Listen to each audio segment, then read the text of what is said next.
There is something wonderfully instinctual about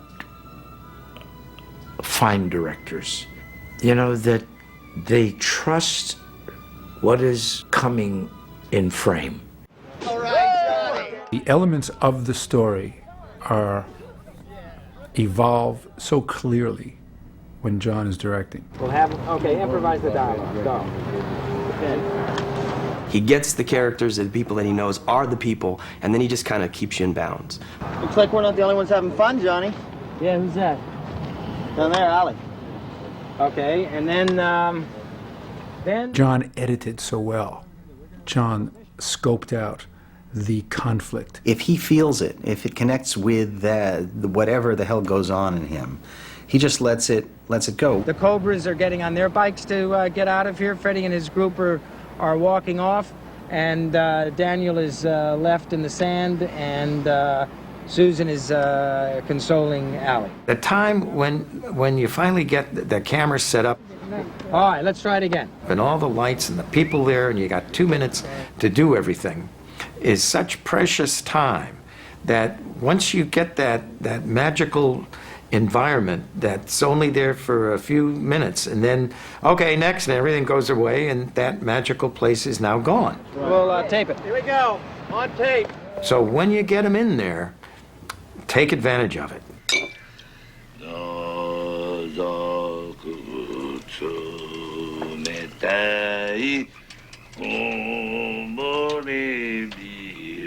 Robert came and gave me a terrific script, and he wrote these characters very fully. I didn't know you were a singer.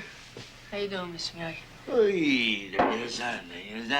In the scene when he comes in and he sees Mr. Miyagi drunk, looking at the picture of his wife from a long time ago, and start talking about his wife and child that died in childbirth, and the Congressional Medal of Honor, and all this stuff. Is this your wife? I didn't know you were married. Damn beautiful, don't you think? I get a call one day from Jerry and John, the studio executive powers that be, want to throw that scene out. I thought it was a terrific scene. No, cut it. It just stops the movie. Let's keep moving. And that was the scene that got him nominated. I'm like, wait a minute. It's the only real moment of Miyagi's fallibility and being human. Salut, Miyagi. Yes, sir. Regret to inform wife, son, complication of birth, sir. Complication, but no doctor come. And the free, almost free. No doctor come. And we get a sense of the surge of Daniel's emergence into his own manhood.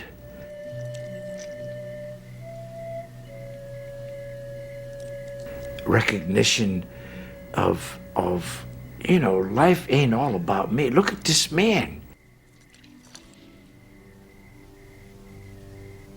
Daniel gets suddenly, quietly, a sense of his own Miyagiism.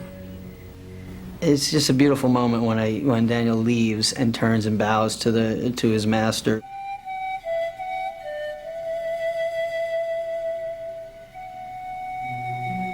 I would love to take credit for that, but that came from the director or whoever. It's one of my favorite moments of the movie, and it's sort of like the passing on the baton, and now the kid has to take what he's learned and apply it.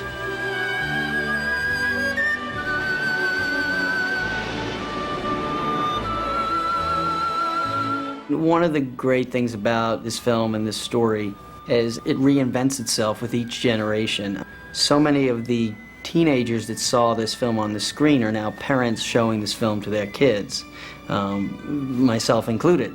And those scenes, you know, of Daniel and those coming-of-age scenes of his first love and going after the girl, those are very sweet, organic, real, kind of scenes of every boy growing up that has their first love, and it's, you know, it plays really nicely.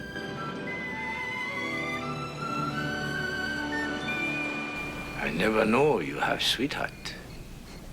Different, but same. That scene and that moment when Miyagi gives him the car, and he just says, choose. Oh, no. Hey, that old man feeling. You know, it's that moment when I get beat and I turn to him and I say, you're the best friend I ever had. Oh, Mr. Miyagi. It's very genuine, and he means it. You remember lesson about balance? Yeah. A lesson not just karate only. Lesson for whole life. There is a Miyagi-esque thing here.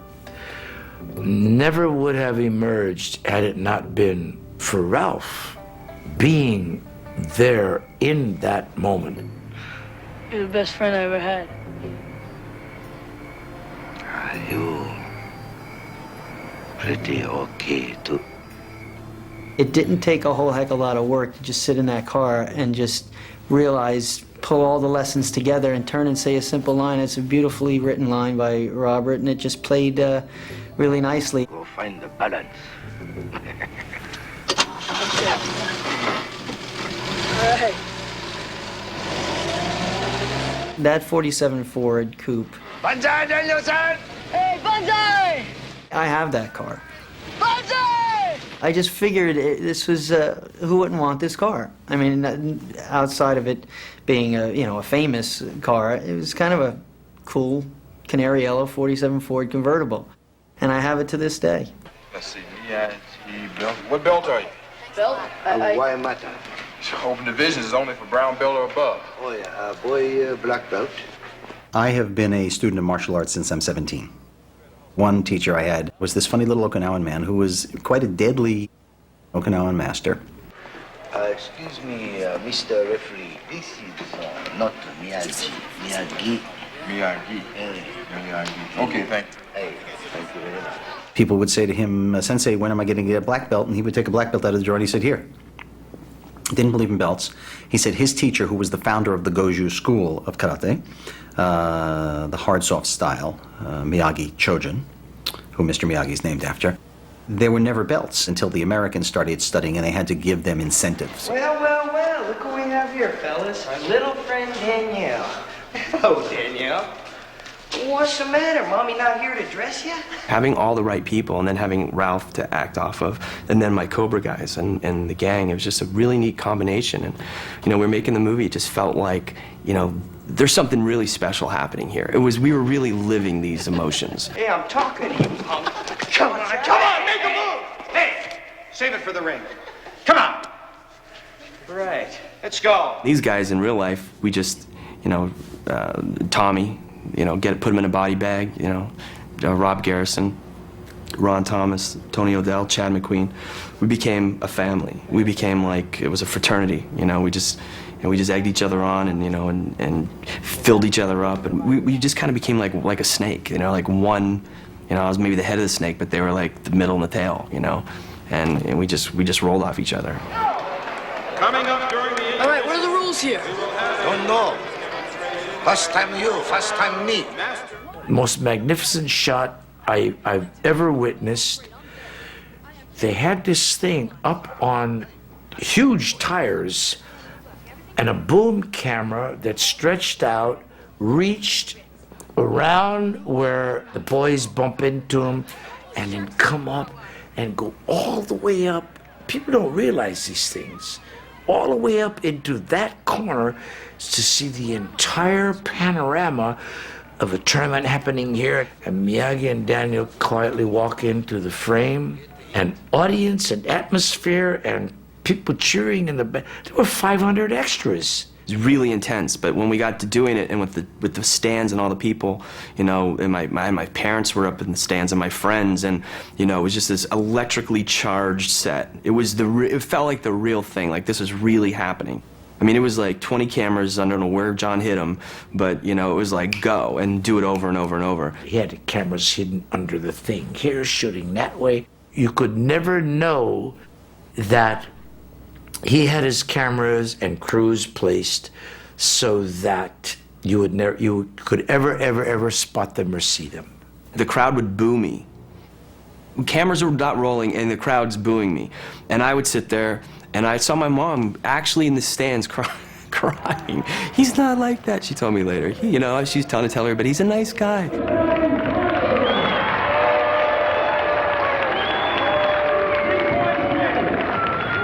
It was everything every kid ever dreamed of. You knew you were going to win the fight, and you were in this arena of excitement. The choreography was just intense, especially for two guys that didn't know karate. You know, we worked on that constantly and getting that choreography down. Billy Zabka was wonderful. He was very athletic, much more athletic than I was. 1 point, winner!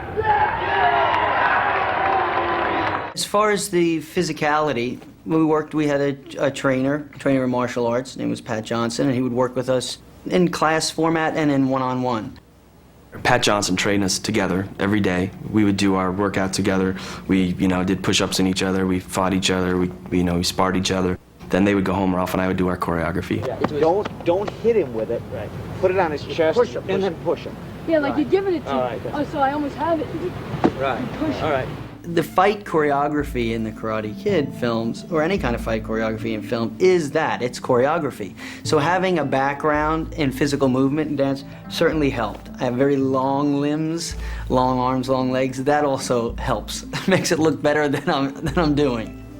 A lot of practice. Pat Johnson, who was our martial arts guy, worked with them, and that all that stuff was all choreographed, and just like what we did with Rocky. And you practice, and you practice, and you do it some more, and you do it some more. You don't figure out how to do it the day you shoot it. Everything was choreographed and re-choreographed and choreographed and re-choreographed, which is often the case till you get it down to everybody's happy, all the creative collaborators are happy, and that's what you want. Pat Johnson, he found in me Johnny. I didn't know martial arts. I didn't know the right attitude from the wrong attitude, but he found in me the Johnny in me, and he pretty much built him. He kind of molded me from clay in the workouts, in the mentality, in the way, he would have me do push-ups on my knuckles. If I turned around, he'd sweep me to the ground. He would teach me the way I should be taught, and then he'd also show me how Kreese would teach me. He taught us so well that this physical training manifested itself in the physical threatening prowess of these characters. I don't want him beat. But I'll be disqualified. Out of commission.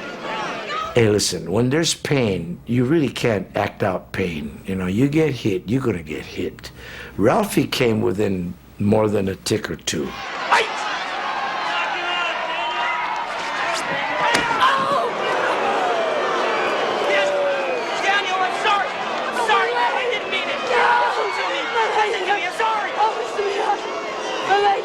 Miyagi here?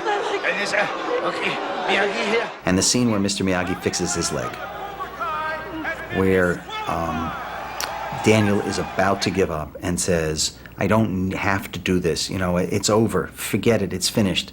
And Mr. Miyagi says, not really. I figured if I had the guy go, that Bill Conti would be there. The whole thing's a fairy tale. I mean, the likelihood of anything like this really happening is on another planet. So why not? Close your eye.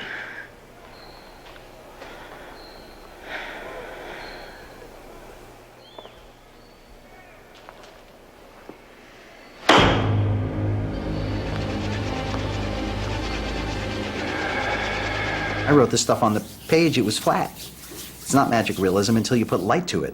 And you put light, you put sound, and all of a sudden it happens. When Mr. Miyagi goes and starts doing this, that's not real. But the audience goes, expectations rise, it's just amazing.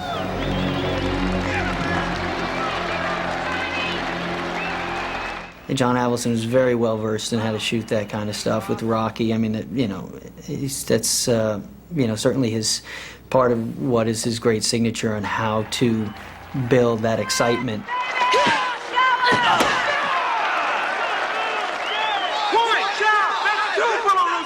It's that moment when there's all of a sudden a veil pulled off of somebody that you just completely worship and respect, and they're not who they are at all. And it's that moment of like, wait a minute, who are you, and then who am I? Sweep the leg. You have a problem with that? I'm just scanning this guy. I'm looking back and forth. I'm like, who are you? No mercy. No mercy.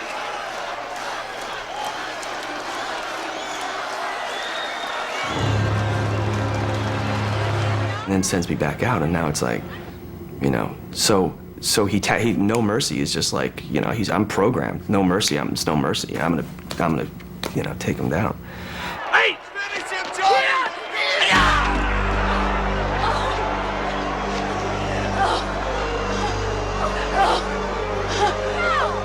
It's over, Johnny! Yeah, you did it! That shot where he finally kicks and so forth. Bill Conti is there to support that. So it had a lot of those magical moments that were great fun to play with. No mercy! Play the fist, Johnny! Finish him!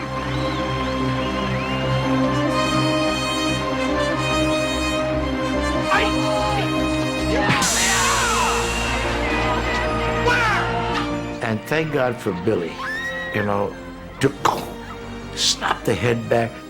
I can honestly say almost every day of my life someone will ask me to either do it or do their version of it. And they all think they're saying it for the first time. Hey, check it out. That took a tremendous amount of work because on the page, all due respect to the writer, it's easy on the page. And initially that move was described as standing on one leg because his knee was hurt. And he was standing on one leg, jumping, kicking with that same leg, and landing back on that same leg. Found this physically impossible. And John chose to shoot it low and wide. We shot so many slow motion, close-ups, all this stuff. But it just works low and wide. I got the kick up as high as I could, and Billy Zabka, tremendous credit deserved for taking a great hit. If that didn't work, then, the movie didn't work. But Bill Conti added that, too, with the cymbals, and the music. As you know, when you do these things, the person taking the hit is really the person selling it.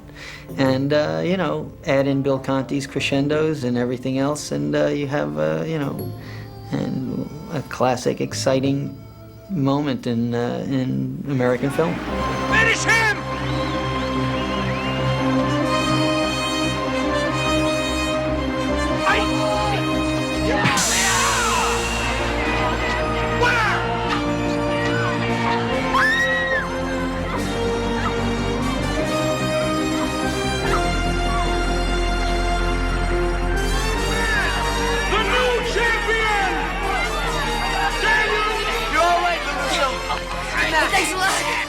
Well, it's one of those pictures that I am very proud of and couldn't be more pleased that it has that kind of life, and it meant so many positive things for so many people. It makes you feel terrific. I couldn't be more pleased. Everybody has seen The Karate Kid.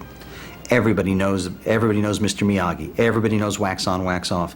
This, I've never approached, I've written some big films afterwards, but I've never approached anything that pure since. What the movie did for the world of karate was so important.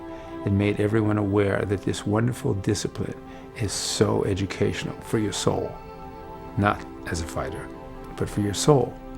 We did these films together, and they bonded us. I think everybody had the same intention of making something good and making something that made a difference and doing a good show, and everybody had the same focus, and there was just some beautiful spirits that kind of came in that. It just felt like we were all put together for, a reason that's, and that was to tell this story. It brought me a family. A family of wonderfully diverse people and backgrounds. And I'm not simply referring to caste and the powers that be, but a beingness of belonging finally to this family of earth people.